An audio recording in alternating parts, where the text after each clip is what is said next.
Hello guys, my self Chetan Prakash from creative educators.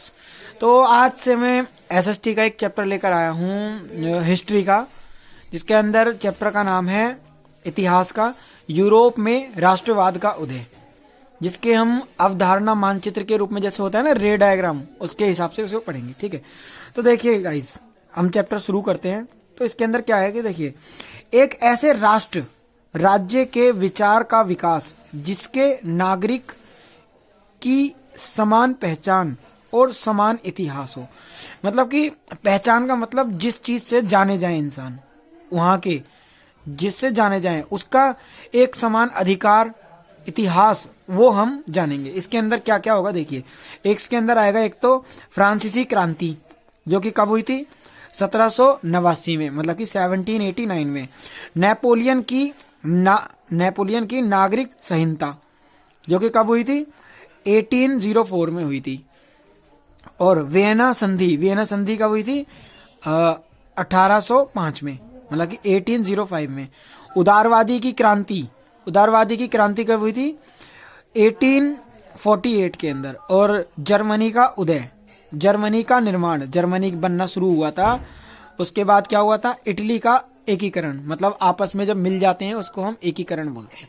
तो देखिए, उदारवादी राष्ट्र क्या थे। देखिए, उदारवादी राष्ट्र दो दलों में बटे हुए थे, दो शिफ्ट में। एक था राजनीतिक क्षेत्र में और एक थे आर्थिक क्षेत्र में। राजनीतिक क्षेत्र में वो थे जो अमीर जो लोग हुआ करते थे वहां के उस टाइम के। तो इसके अंदर अल्पतंत्र का अंत आ जाता है, संविधान को अपनाना। लोगों ने कैसे संविधान को अपनाया, सहमति से सरकार और संसद द्वारा प्रतिनिधि सरकार और कानून के समक्ष समानता, ये सब चीजें इसके अंदर आएंगी। और एक है संपत्ति के अधिकार के अंत, मतलब जिनका संपत्ति का, जिन पे राज हुआ करता था उसके ऊपर। अब हम आते हैं आर्थिक क्षेत्र में। आर्थिक क्षेत्र को भी दो हिस्सों में बांटा गया, एक तो मुक्त बाजार और है एक वस्तुओं और सेवाओं पर राज्य द्वारा लगाए गए प्रतिबंधों की समाप्ति, जो मतलब पाबंदियां लगा देते हैं ना, उसको बोलते हैं। तो आइए हम एक नोट्स टाइप में इस चैप्टर को शुरू करते हैं। सबसे पहले महत्वपूर्ण घटनाएं और तथ्य जो कि हम पढ़ेंगे। पहला है, देखिए, 18वीं सदी में कई देश जैसे जर्मनी, इटली तथा स्विट्जरलैंड आदि उस रूप में नहीं थे जैसे कि आज हम इन्हें देखते हैं। ठीक है ना, क्योंकि आज तो सभी कंट्रीज डेवलप हो चुकी हैं, गुलाम थी पहले तो, लेकिन आज के टाइम पे नहीं है वैसी, मतलब आज के टाइम पे नहीं है। ये छोटे छोटे राज्यों में विभाजित थे, जिसका अपना एक स्वतंत्र शासक था। शासक का मतलब जैसे राजा हुआ करता है ना, उस तरह से सबका अपना एक शासक हुआ करता था। अब हम आते हैं, देखिए आगे बढ़ते हैं। सेकंड पॉइंट है 1789 की फ्रांसीसी क्रांति। फ्रांसीसी क्रांति कब हुई थी 1789 में, 1789 के अंदर। तो 1789 की फ्रांसीसी क्रांति राष्ट्रवाद की पहली स्पष्ट अभिव्यक्ति थी। इसने फ्रांस में राजतंत्र समाप्त कर, राजतंत्र समाप्त का मतलब है जो राजाओं का जो राज हुआ करता था उसको समाप्त कर दिया था। अब देखिए, प्रभुसत्ता का मतलब जो मालिक हुआ करते थे, जैसे स्वामित्व होते हैं ना, उस तरह से फ्रांसीसी नागरिकों को सौंपी थी। तो इस क्रांति से पहले फ्रांस एक ऐसा राज्य था जिसके संपूर्ण भूभाग पर एक निरंकुश राजा का शासक था। तो मतलब उस टाइम पे क्या था, इसमें एक राजा का शासक हुआ करता था। निरंकुश का मतलब एक हटाकर, मतलब एक ही व्यक्ति का जैसे शासन होता है ना, उसको।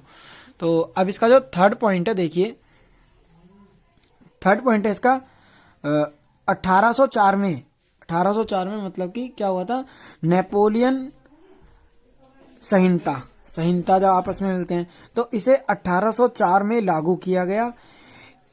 इसने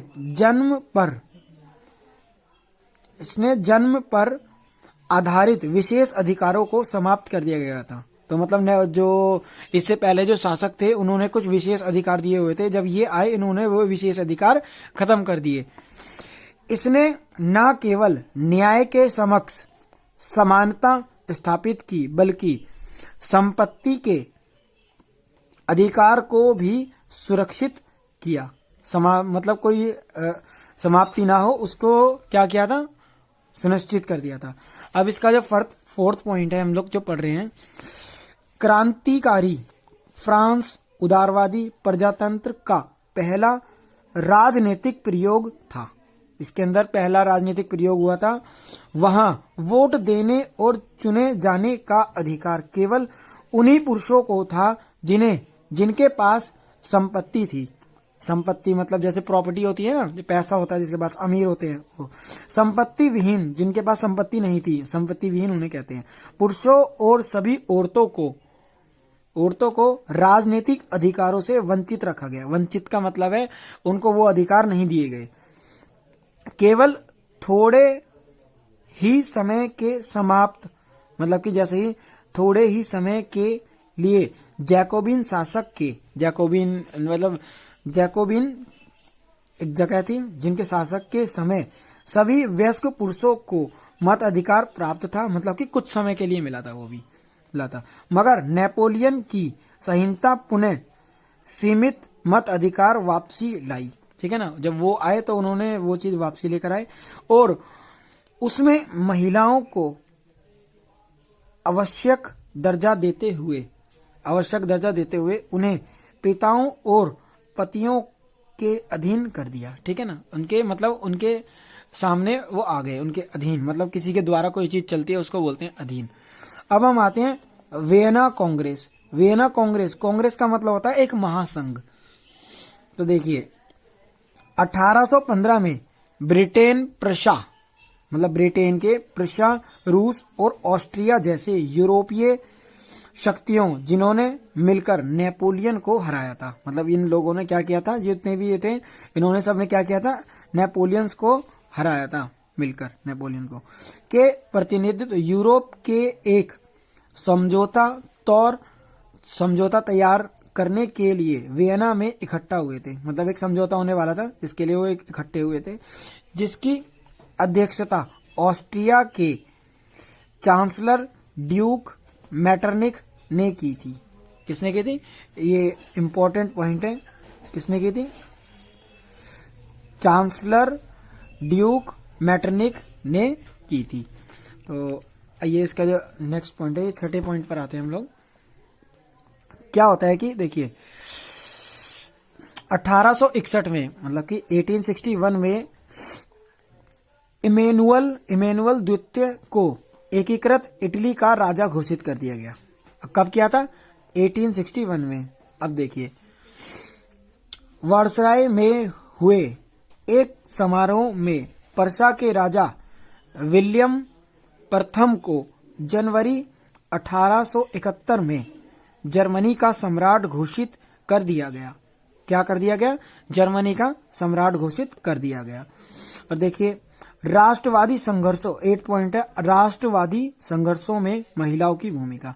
मतलब इन्होंने महिलाओं ने इसमें अपनी क्या भूमिका निभाई थी। तो देखिए राष्ट्रवादी आंदोलन के सभी यूरोपीय राज्यों जैसे फ्रांस, इटली की औरतों ने सक्रिय योगदान दिया। महिलाओं ने अपने समाचार पत्र शुरू किए। उन्होंने क्या किया था, अपने समाचार पत्र निकालना शुरू किया था। अनेक स्वतंत्र राजनीतिक संगठन बनाए और प्रदर्शनों में भाग लिया। इतना होने पर भी उन्हें असेंबली के चुनावों के मतदान का अधिकार नहीं था। मतलब उन्होंने इतना सब कुछ किया तब भी उनको कोई भी वोट डालने का अधिकार नहीं दिया गया, बिल्कुल भी। अब महत्वपूर्ण शब्दावली देखिए, अब इसके अंदर ये हमारे नोट्स टाइप ही हैं, अगर आपको समझ में आए तो महत्वपूर्ण शब्दावली में अब कुलीन वर्ग क्या थे, देखो ये जमीन के मालिक थे। यह यूरोपीय महाद्वीप का सबसे शक्तिशाली वर्ग था। अब इसके पता लगता है कि यूरोप द्वीप का सबसे शक्तिशाली वर्ग था। ठीक है, अब आते हैं निरंकुशवाद। निरंकुशवाद का मतलब क्या होता है, देखिए एक ऐसी सरकार या शासन व्यवस्था जिसकी सत्ता पर किसी प्रकार का कोई अंकुश नहीं होता। अब उदारवादी यानी लिबरलिज्म शब्द लातीनी शब्द में मूल शब्द लेबर का आधारित है, जिसका अर्थ है स्वतंत्रता। जिसका मतलब क्या है? स्वतंत्रता मतलब आजादी।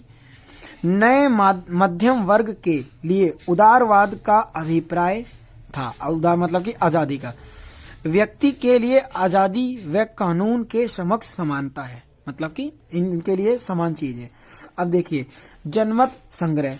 जनमत संग्रह किसे कहते हैं? देखिए एक प्रत्यक्ष मतदान जिसके द्वारा एक क्षेत्र की सारी जनता से किसी प्रस्ताव को स्वीकार या अस्वीकार करने के लिए पूछा जाता है, मतलब उनकी राय ली जाती है। अब देखिए रूढ़िवाद किसे कहते हैं? रूढ़िवाद एक ऐसा राजनीतिक दर्शन जो परंपरा स्थापित संस्थानों, पौराणिक परंपराओं के और रिवाजों पर बल देता है, मतलब कि उस पर बल डालता है। अब देखिए यूटोपिया, अब हम पढ़ेंगे यूटोपिया कल्पनादर्श। एक ऐसा समाज की कल्पना जो इतना आदर्श है कि उसका साकार होना लगभग असंभव होता है। क्या होता है? असंभव, जो कि मतलब पॉसिबल ही नहीं है। देखिए इसका 7वां पॉइंट है रूमानीवाद। रूमानीवाद एक ऐसा सांस्कृतिक आंदोलन जो एक खास तरह के राष्ट्रीय भावना का विकास करना चाहता है। नारीवाद स्त्री पुरुष को सामाजिक, आर्थिक एवं राजनीतिक समानता की सोच के आधार पर महिलाओं के अधिकारों और हितों का बोध नारीवाद था। ठीक है, अब हम पढ़ते हैं जुंकर्स। जुंकर्स क्या? देखो पर्शिया की एक सामाजिक श्रेणी का नाम जिसमें बड़े बड़े जमींदार शामिल थे। क्या थे? बड़े बड़े जमींदार शामिल थे। अब हमारा नेक्स्ट पॉइंट है जाल्वे राइनर। जाल्वे राइनर क्या थे? देखिए यह एक जर्मन शुष्क संघ था।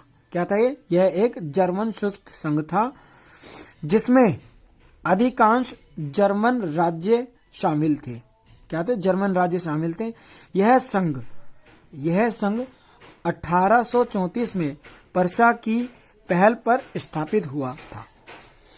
इसमें विभिन्न राज्यों के बीच शुल्क अवरोधों मतलब शुल्क जो ना देने का विरोध कर रहे हो को समाप्त कर दिया गया और मुद्राओं की संख्या 2 कर दी गई, जो पहले 20 से भी अधिक थी।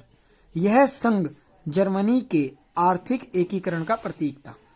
क्या था ये? क्योंकि जर्मनी के एक आर्थिक एकीकरण का प्रतीक था। एकीकरण का मतलब होता है जब कोई संघ एक हो जाता है। अब महत्वपूर्ण व्यक्ति देखिए, ये नोट्स हैं हमारे।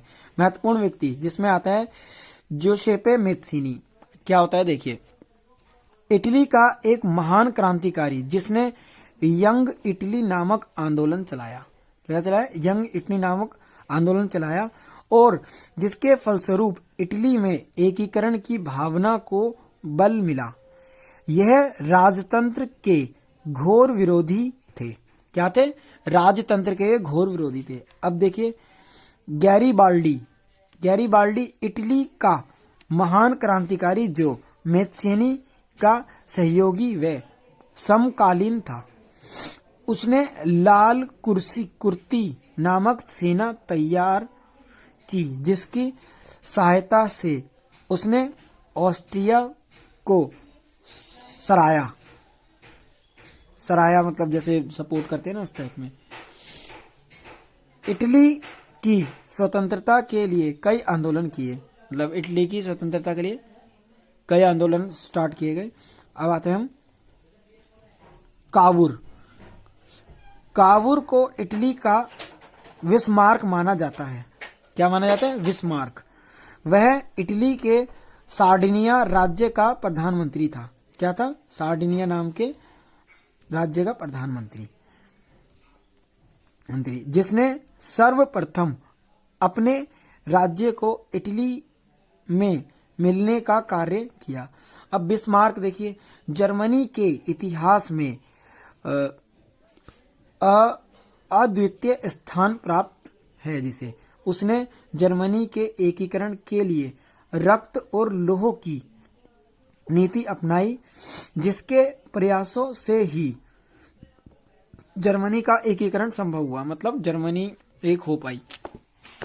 अब देखिए कुछ इंपॉर्टेंट इसके प्रतीक हैं। देखिए प्रतीकों का अर्थ देखिए, टूटी हुई बेड़ियां मतलब आजादी मिलना, बाप छाप वाला कवच जर्मन समुदाय के प्रतीक शक्ति, बलूत पत्तियों का मुकुट वीरता का पहचान है, तलवार, तलवार क्या है, मुकाबले की तैयारी, तलवार पर लिपटी जैतून की डाली, इसका मतलब है शांति की चाह।